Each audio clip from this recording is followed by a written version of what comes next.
Welcome back to Montana this morning, everyone. The time is now 6:44. Looking at traffic out by the Q2 studios on this Wednesday, Halloween morning. Everyone looking pretty good so far, so good. Hope everyone has a safe Halloween night while they're out trick-or-treating.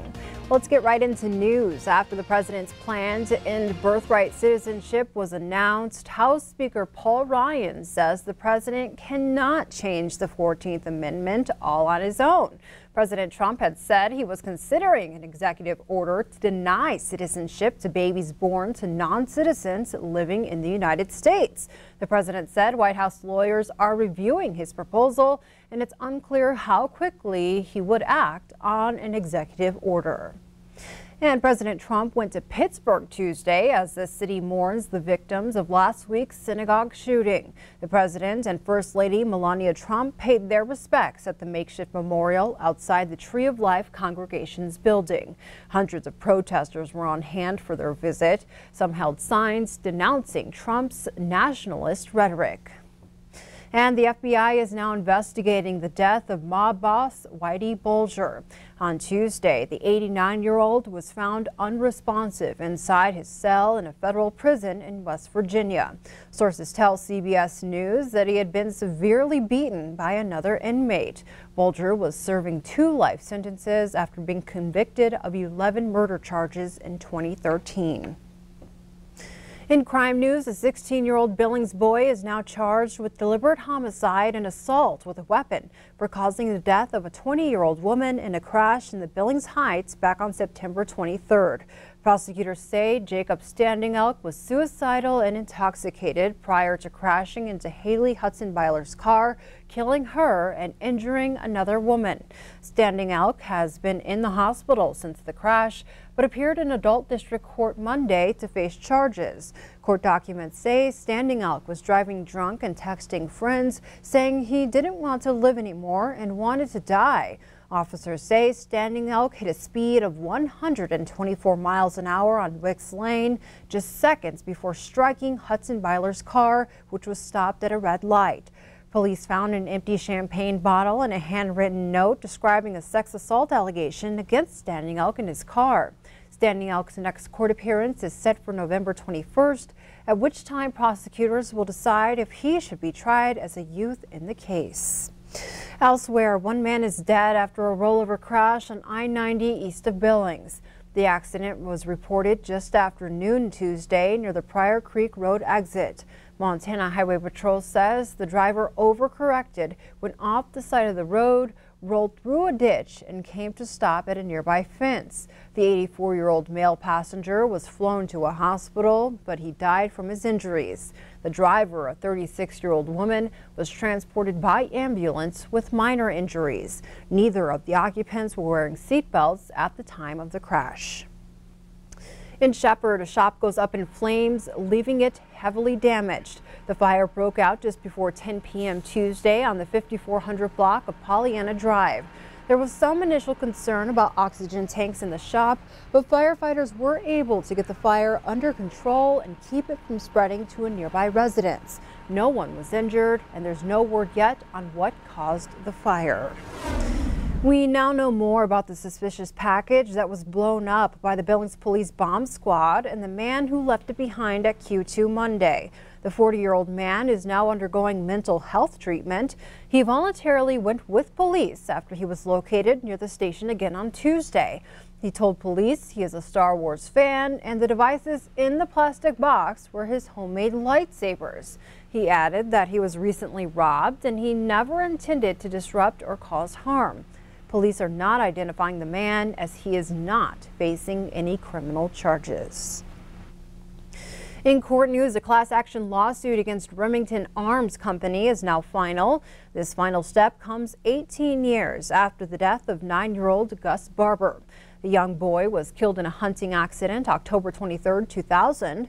Gus Barber's mother said her Remington Model 700 rifle went off as she was unloading it. She says her finger was away from the trigger. Gus was struck by the bullet. While Remington has never admitted its guns are defective, millions of owners of the Model 700 rifle and other guns with similar designs now have 18 months to file for a free replacement of their guns' triggers. It's the last, for the most part, the last milestone I had to achieve. Now Remington is agreeing to retrofit new trigger mechanisms to an estimated 7.5 million rifles. And the fix is there, and I want the public to be aware that if there was ever a time where they had any questions in their mind, now they can have their rifles fixed free of charge. In other news, U.S. Interior Secretary Brian Zinke now finds himself under investigation by the U.S. Justice Department. Online news site The Hill reports the top government watchdog that oversees the Interior Department has referred an investigation into Zinke to the Department of Justice for potential prosecution. Both CNN and the Washington Post report the former Montana congressman is under investigation for using his office for personal gain, but the full extent of the inquiry is unclear.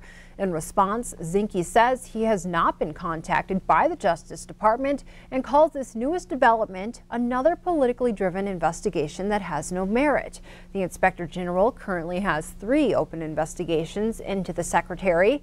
They include a real estate business deal Zinke entered into with the chairman of oilfield services company Halliburton, and another on a decision he made against approving a casino project in Connecticut after heavy lobbying from casino giant MTM. Montana U.S. Senator Steve Daines says he'll try to push through 5 natural resources bills in the lame duck session happening after the election. Some of those bills include funding for the Land and Water Conservation Fund, deferred maintenance at national parks, and the Clean Water for Rural Communities Act that would authorize a water system for several eastern Montana counties. Daines says bipartisan support means there's a good chance the bills can be passed before the end of the year. Just in the last month, that has got Republicans in the Senate, Democrats in the Senate, as well as the administration and Secretary Zinke fully on board to fund this nearly $12 billion maintenance backlog we face. The senator is formally asking the leaders of the House and Senate to schedule the bills for votes before January 1st. With the midterm election just 1 week away, Forward Montana is encouraging students to get out and vote. On Tuesday, Forward Montana hosted its 4th annual Student Voter Day at MSUB to celebrate civic engagement on campuses and help students make their voices heard at the polls. Forward Montana mobilizes and engages young Montanans to use the democratic process to improve their lives and the lives of fellow Montanans. Michael Nelson, field manager with Forward Montana, says student voters are frequently first-time voters and as a result sometimes have less access to information about the candidates. Recent polling has just shown that it's going to be extremely tight, and young people have a chance to really decide what the next Congress looks like and what our what our delegation is going to look like from Montana.